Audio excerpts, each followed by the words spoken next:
बिस्मिल्लाहिर्रहमानिर्रहीम, अस्सलाम वालेकुम। उम्मीद करती हूँ कि आप सब अपने घरों में खैर आफियत से होंगे। आज पाकिस्तान में जश्न ईद मिलाद नबी है। मेरी और मेरे हस्बैंड की तरफ से आप सबको जश्न ईद मिलाद नबी बहुत बहुत मुबारक हो। हम इन इवेंट्स को यहाँ पर रहते हुए बहुत ज्यादा मिस करते हैं, लेकिन इस साल हमने ये ईद मिलाद नबी आप लोगों के साथ मिलकर मनाई और हमें इसका एहसास थोड़ा कम हो गया है। बस इसी तरह आप हमारा साथ देते चले जाइए, अपनी राय का इजहार कमेंट में जरूर करते जाइए, वीडियोस को लाइक करिए, चैनल को सब्सक्राइब करिए, फातिमा व्लॉग्स को सब्सक्राइब कर लीजिए, बेल के बटन को प्रेस कर दें ताकि आने वाली तमाम वीडियोस बासानी आप तक पहुंच सके और हमारे अंदर दूरी का एहसास थोड़ा कम हो सके। तो आज इस मौके पर हम एक बड़ी मजेदार सी रेसिपी लेकर आए हैं आप लोगों के लिए। उम्मीद करती हूँ आप लोग उसको बहुत पसंद करने वाले हैं और मेरे घर में वो कैसे बनती है वो मैं आपको बताती हूँ और ये भी बताती हूँ कि हम क्या बनाने वाले हैं। हम एक नाश्ता भी, उसका नाश्ता भी होता है, उसको लंच में भी खा सकते हैं और डिनर में भी, और वो है मगज मसाला। हम लोग आज मगज मसाला बनाने वाले हैं। तो आ जाइए देखते हैं मेरे घर में कैसे बनता है। आ जाइए। हमने 2 मगज लिए हैं और ये हल्दी, बस अभी हमें इसी की जरूरत है और आहिस्ता आहिस्ता मैं आपको बताती जाऊंगी कि हम इसको कैसे बनाने वाले हैं। पानी को मैंने ऑलरेडी बॉईल करने रख दिया है, तो अब हम इसमें कैसे इसको ऐड करते हैं वो बताती हूँ आपको। पानी तकरीबन बॉईल होने वाला है। इसमें हम सबसे पहले 2 टीस्पून मैंने हल्दी के लिए हम इसको ऐड करेंगे और इसको थोड़ा सा मिक्स करेंगे पानी के अंदर।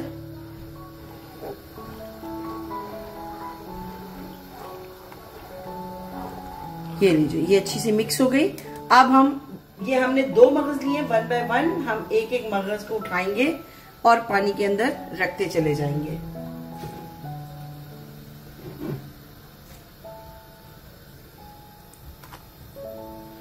ये लीजिए, और अब हम इसको थोड़ा सा बॉईल करेंगे। इसको इस तरह बॉईल करने की वजह यह है कि जब ये बॉईल होगा, पकेगा इसके अंदर, तो इसके अंदर जो वेन्स हैं छोटी छोटी वो येलो होके ऊपर आ जाएंगी, जिसको हमें सफाई करने में जरा आसानी रहेगी। इसको हमेशा इसी तरह बॉईल किया जाता है ताकि वो अच्छा सा साफ हो सके और आपने इसको तोड़ना नहीं है, बिल्कुल भी बॉईल करना है। और फिर मैं आपको आगे साथ साथ बताती जाऊंगी हम इसको कैसे बनाने वाले हैं। इसको पकते हुए तकरीबन 10 मिनट हो चुके हैं। अब हम इस पॉइंट पे इसकी फ्लेम को ऑफ कर देंगे क्योंकि इसको हमने इससे ज्यादा नहीं पकाना। और अभी आपको मैं दिखाती हूँ कि ये देखिए, ये सब वेन्स ऊपर आ चुकी हैं उसकी। ये देखिए वेन्स आ चुकी हैं और अब हम इसको एक स्ट्रेनर में निकाल लेंगे।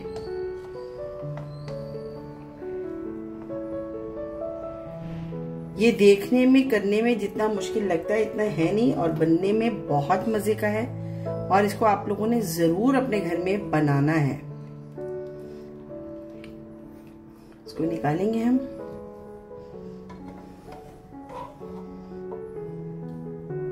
ये देखिए ये सब वेन्स हैं। इसको हम यहाँ से जब उठाएंगे, अभी तो बहुत गर्म है, थोड़ा सा हवा लगेगी, ठंडा होगा, फिर हम इसको साफ करना शुरू करेंगे और मैं आपको दिखाती हूँ। फिर ये कुछ हद तक ठंडा हो चुका है, लेकिन हमने इसको पूरा ठंडा नहीं करना। अगर ये फुल ठंडा हो जाएगा तो इस पे से ये देखिए ये वेन्स निकलेंगी नहीं और हमने ये वेन्स गर्म से निकालनी होती हैं। और इस तरह आपने इसको सारे को साफ कर लेना है।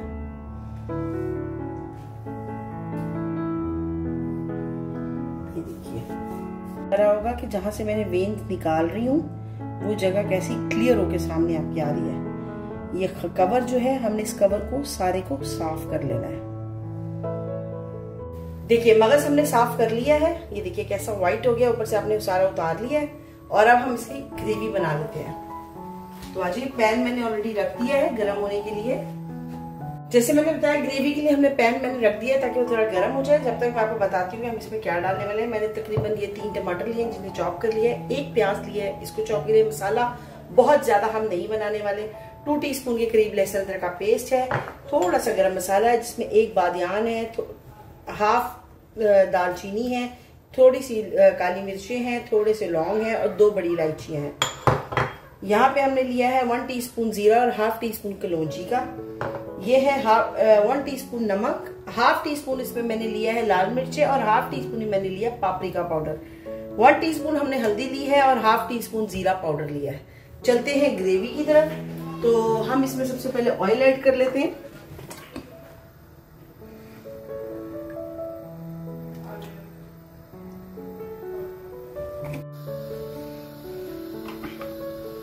ऑयल गरम हो गया है।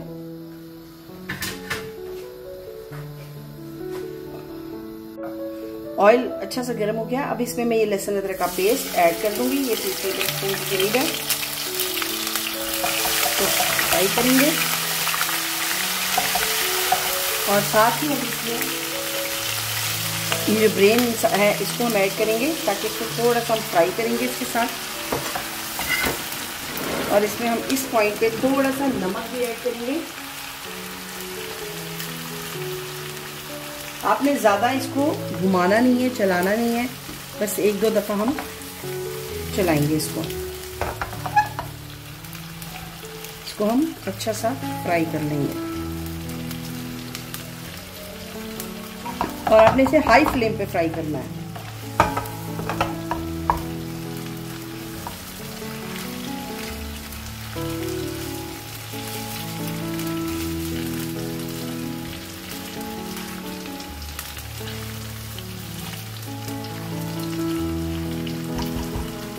पहले हम एक साइड को फ्राई करेंगे और फिर हम सेकंड साइड पे फ्राई करेंगे। ये फ्राई हो चुका है। यहाँ पे हम फ्लेम को स्लो कर देंगे और अब हम इसको ऑयल से निकाल लेंगे।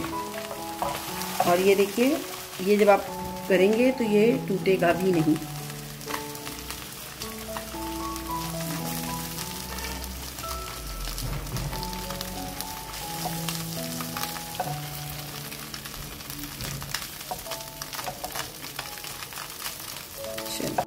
जिसमें हमने फ्राई किया था वो ऑयल मैंने बाकी का जो है वो मैंने साइड पे रख दिया है। और अब हम इसमें फिर से ऑयल डालेंगे, लेकिन अब हम इसमें ऑयल कम रखेंगे क्योंकि हमारे ब्रेन में ऑलरेडी ऑयल है।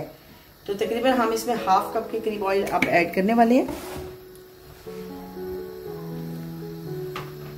और साथ ही हम इसमें हमने प्याज को चॉप किया हुआ है और वो ऐड कर देंगे।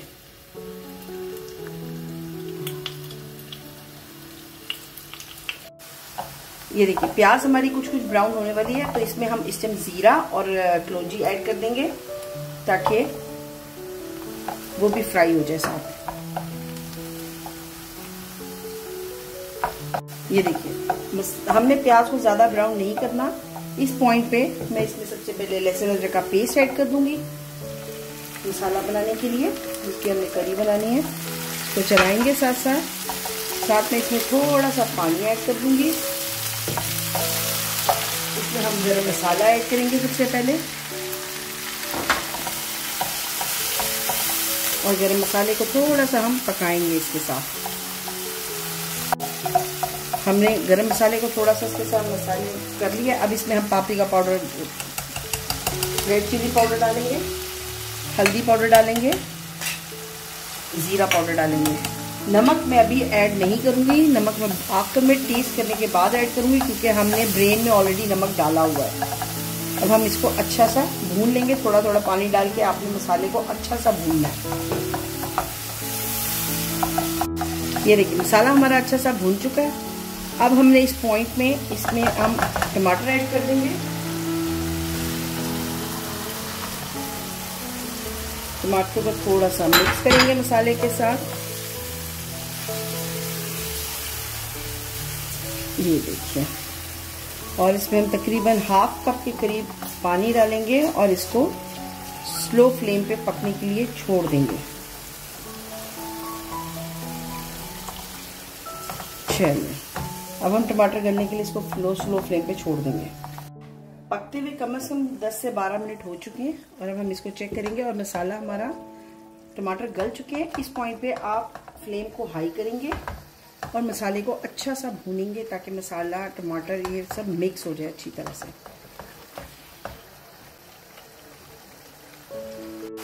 मसाला हमारा तकरीबन भून गया। अब इस पॉइंट पर हम इसमें हरी मिर्ची ऐड करेंगे और थोड़ा सा हरा धनिया ऐड कर देंगे। मुझे हरा धनिया मसाले के साथ भुना हुआ बहुत अच्छा लगता है, मैं इसलिए साथ डाल देती हूँ, और अगर आप चाहें तो आप बाद में भी डाल सकते हैं।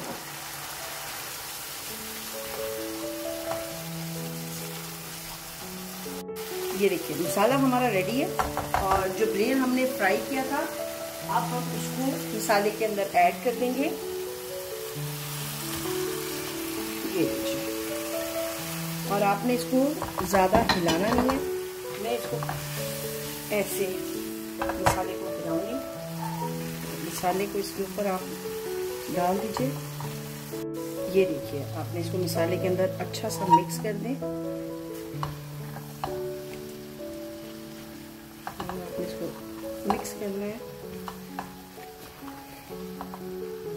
अब इसको हम 5 मिनट का यहाँ दम देंगे ताकि मसाला और ब्रेन आप मिक्स हो जाएगा। उसके बाद हम इसको भून लेंगे मसाले के साथ। चलिए, इसको जरा 5 मिनट हम बिल्कुल स्लो आंच पे दम देंगे ताकि मसाला और ब्रेन अच्छा सा मिक्स हो जाए आपस में। ये देखिए 10 मिनट हो गए इसको पकते हुए। तो अब हम फ्लेम को थोड़ा हाई करेंगे और इसको अच्छा सा भून लेंगे मसाले के साथ।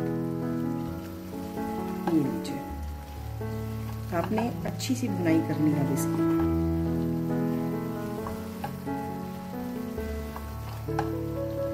इस पॉइंट पे आप हल्का सा इसको बूटियों की शक्ल में तोड़ लिए ताकि मसाला अंदर तक चला जाए। ये लीजिए, लेकिन आपने बिल्कुल इसको कीमा नहीं करना, बिल्कुल भी वो नहीं करना कि बिल्कुल, कैसे बोलूं, जैसे ऑमलेट को मलीदा करते हैं वैसा नहीं करना इसको। बिल्कुल जैसे आप लोग बाजार से खाते हैं तो बिल्कुल वो कीमे की शेप में होता है, तो उसका इतना टेस्ट नहीं होता, वो एक रेत टाइप सा लगता है। लेकिन आप इस तरह इसको बना के खाइए, इसके अंदर भी टेस्ट होगा और आपको मज़ा आएगा इसको खाने का। अच्छी सी बुनाई करनी है और आप देखिए आपका मगर टूटेगा नहीं, बिल्कुल भी ब्रेन आपका टूटेगा नहीं। और ये मैंने खुद से भी आपके सामने इसके पीसेस किए ताकि मसाला इसके अंदर तक चला जाए। हमारा ब्रेन मसाला रेडी है। अब इस पॉइंट पे मैं फ्लेम को ऑफ कर दूंगा और इसको कवर करूंगी ताकि इसके अंदर थोड़ी सी वो हो जाए, खुशबू अंदर रह जाए इसमें।